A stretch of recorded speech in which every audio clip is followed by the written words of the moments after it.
Welcome back, Indiana Sports Beat Radio, coming to you from the Golf Club at Eagle Point Studios here at BB's today, as we are each and every Friday, brought to you by our good friends from Feast Market and Cellar, a part of the Endeavor Hospitality Wow Club. Make sure you go to the Wow Club, join, start earning Wow rewards today to great places like Feast, located next door to Southern Stone, one of Bloomington's staples.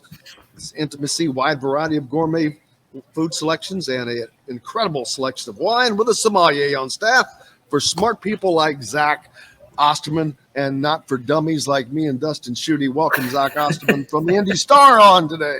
How are you, sir? I'm good. How about you? Cannot complain. It's the end of the week. It's Friday, and I'll take that. It's not Monday.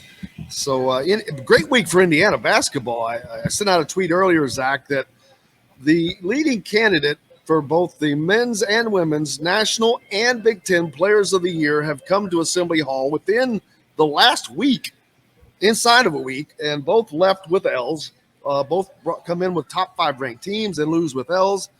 I'm sure that's a first for Assembly Hall. So that would be a first for any place, maybe. I don't know if that's ever happened anywhere in the country before. Yeah, I mean, it's got to be a first here. Because the women are doing stuff that they've, obviously is virtually unprecedented in their history, at least at the level they're doing it right now. But I think that if you'd be hard pressed, I mean, if we pull up we use the Coaches Poll because it's USA Today sponsored. I mean, on the men's side, I'm scrolling down the list. Tennessee, Texas. I mean, is there another school out there that's got is having as good of a season on both sides as the men and the women? And obviously the women are much better. They've only lost one game. The men dipped a little bit, but are clearly kind of powering through now. It's been a good winter to be an IU basketball fan. I think that's fair to say. And that's been a long time that where anyone can say that, even though the women's program has been rolling for a few years now. It's the men's was not quite there, and I'll be honest, if the men's program is not thriving, people think Indiana basketball is not thriving. But now with both of them, great scene. Indiana, of course, had number 1 Purdue come in. Not only that was also another first. Purdue had never come into Assembly Hall as the number 1 ranked team. They do. And they leave with an L. More importantly, Indiana gets another win in the Big Ten. An unbelievable logjam in the Big Ten Conference, Zach. Right now, it's a 3-way tie for second, I think, or second, third, and fourth, and then a 4-way tie for 5th, 6th, 7th, and 8th. You've got 10 teams within 2 games, I think, top to bottom, which is phenomenal. The Big 12 having an unbelievable year as well, but I guess you call it parity, but is it parity or it's not mediocrity because these teams are pretty good. I was going to say, and I'm stealing this line from Dylan Burkhart of Hoops. I was on his podcast a few weeks ago that there can be a thin line between parity and mediocrity. In terms of you don't have to, the journey from being deep and tough every night to just having a bunch of teams that can't separate themselves from one another and therefore, probably shouldn't be counted on to go very deep into the NCAA tournament. Those two realities don't exist too far from one another. I think Indiana's next 3 are fascinating against this backdrop because, I don't think I think we can all acknowledge it's unlikely anybody's catching Purdue at this stage. You've split with Rutgers, but ultimately, is there a big difference between being the 2 seed or the 3 seed in the Big Ten tournament? Not a huge amount. But now your next 3 games are against the 3 teams directly behind you in the standings: Northwestern, Michigan, and Illinois. Northwestern and Michigan each have 8 and 5 in the conference as well. They're both going to look at you as especially Michigan this weekend, as a real sort of must win for their NCAA tournament hopes. Absolutely. That they, those are both programs that need the kind of quality win that Indiana represents. And, frankly, we've talked about the growth and maturity of this group and how it's matured into handling expectations and pressure and all those different kinds of things. This is kind of one of the last steps when you're the hunted, when you're a target, when teams are looking at you and saying, we can't let them get out of this building without beating them because we need it for our tournament resume, like Maryland did last week, to be fair. How do you handle that? Can you match that urgency that, when the other team's almost playing desperate, can you match their energy, their intensity, and their urgency? And then you got an Illinois team that's just going to see that as, an opportunity to level up the season series and the tiebreakers to get a huge road win. Sorry, I'm getting some getting emails here all of a sudden this morning. And then the turnabout of that is if Indiana can find its way to winning maybe 2 of these 3 games, that gives you some separation. In a conference where nobody can seem to pull away from each other other than Purdue, that gives you some separation. And if you could, for example, let's say split Northwestern and Michigan and beat Illinois, then that gets you to 10 conference wins with 4 remaining. It makes 12-8 as a minimum a likely finishing spot. It permanently puts you ahead of Illinois in the standings. It probably puts you ahead of Northwestern in the standings. And it just starts to make your path to a Friday debut in the Big Ten tournament, the double bye, a little bit more likely. I just think that kind of what I'm curious about for Indiana is how do they match, like I said before, the urgency of teams that are going to see these games as much more important in the immediate term than Indiana will. I don't necessarily disagree with that point, Zach. I think you bring up some good points, especially when the Big Ten race is as close as it is, and then you're trying to get that double bye in the Big Ten tournament. I guess my question would be, I don't want to say Rutgers was desperate, but I think in the past, Indiana gets a big win over rival Purdue. They beat the number 1 team. They knock off the National Player of the Year, even though he still had 33 and 18. But I feel like in previous seasons when Indiana gets a win like that, they get a little fat and happy and come out flat the next game. And they had to play a feisty, scrappy Rutgers team, and they matched them in terms of toughness. They matched them in terms of tenacity. I didn't feel like they had a letdown performance. I mean, is that step one, or does that, to me, that gives me more optimism about these next 3 games that they'll be able to match that kind of level of play that you're talking about because these teams are going to be desperate. No, I think that's fair. I think that's very fair. I think that, for a lot of reasons, not least that game really kind of turned into a Rutgers-esque game in the second half, and Indiana still won it.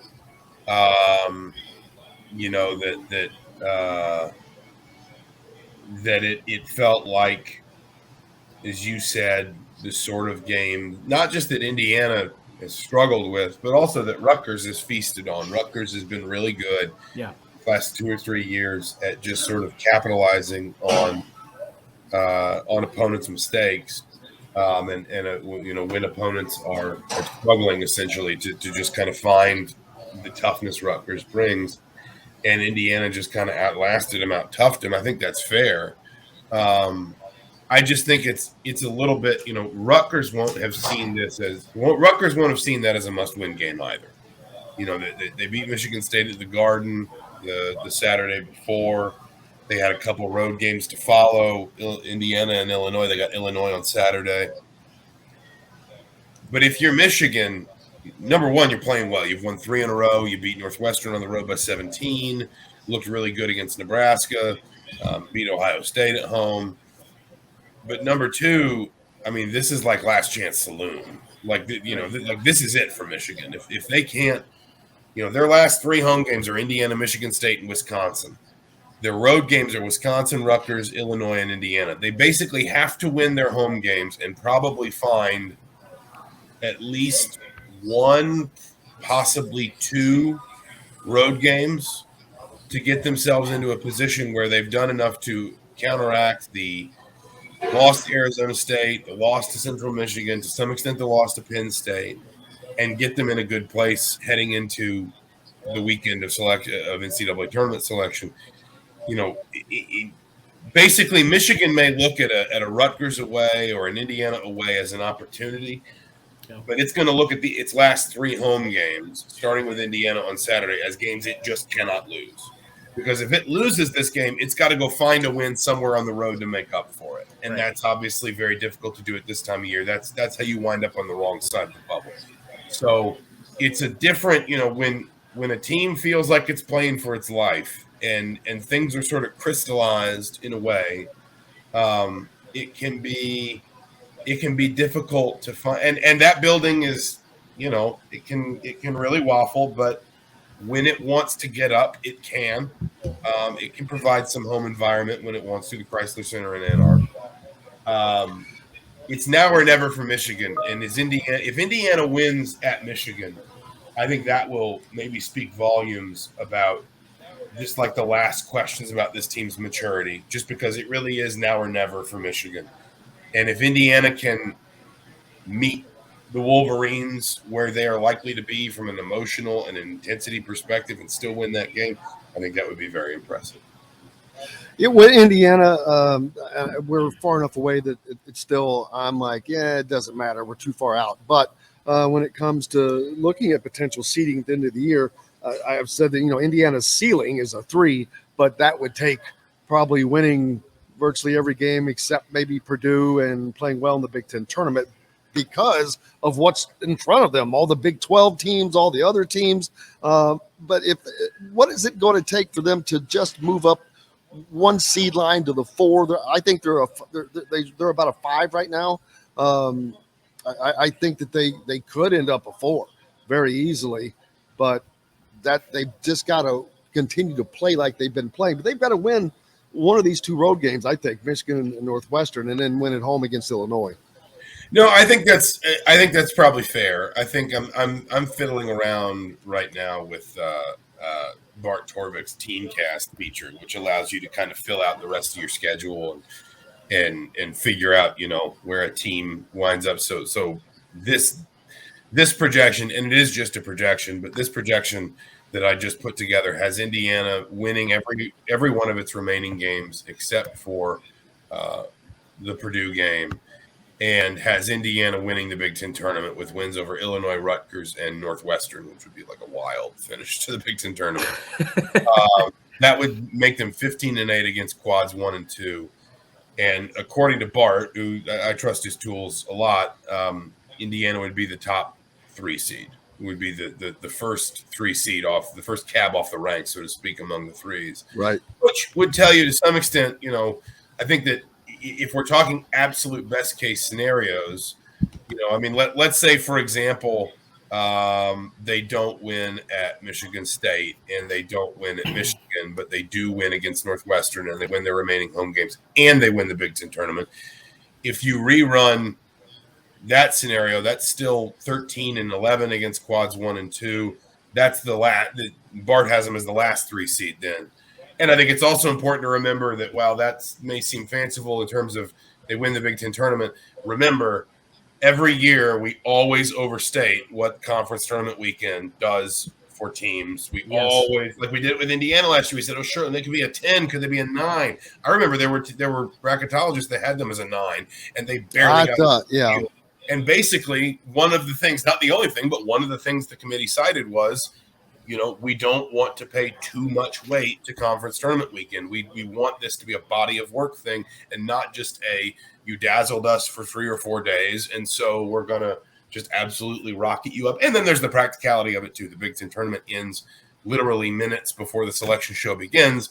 You can't have all these different, sort of balls in the air that can't drop until you concede the last couple Big Ten teams. So I think the other thing I would say more generally about tournament seeding is, when you are where Indiana has been for a lot of the last 6 or 7 years, it's not hard to improve your seeding.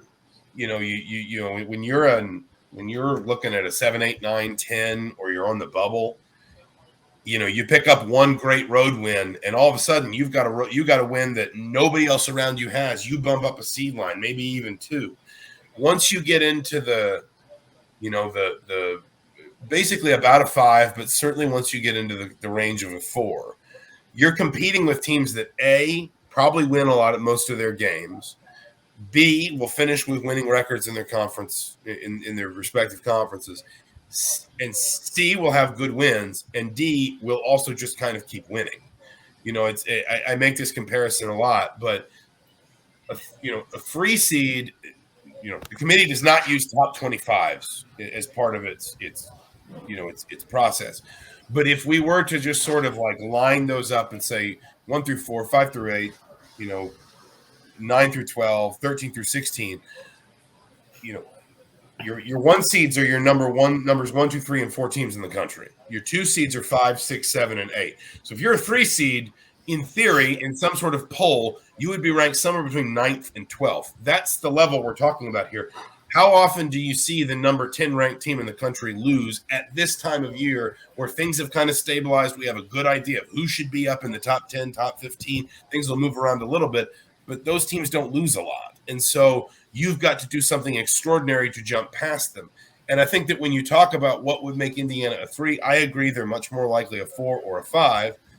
What would make Indiana a 3, what would put Indiana in contention to be a 3 would, for example, be winning these next 3 games and just like eating up conference road wins, when that is still one of the few things that, if you're asking what separates the 2s from the 3s, it's going to be stuff like road record. It's going to be how many quad 1 wins you have as opposed to quad 2 wins, or do you have a winning record against quad 1, those kinds of things. And so if Indiana is going to kind of, if Indiana is going to, theoretically really power up its seeding beyond maybe a 5, and I think a 4 is possible, then they can't just kind of put it on autopilot, win their remaining home games, and just be done with it. You've got to see a couple of these road opportunities where you're probably the better team, but again, the other side is going to be playing with a little bit more desperation. You've got to gobble these up and just kind of it's quantity now, I guess is my point. Indiana's resume, I'm rambling here, forgive me. Indiana's resume has the quality. Right. It's got the road wins. It's got the home wins. Like, they're probably going to be the only team in the conference that's beaten Purdue and Rutgers by the end of this season. We'll see. But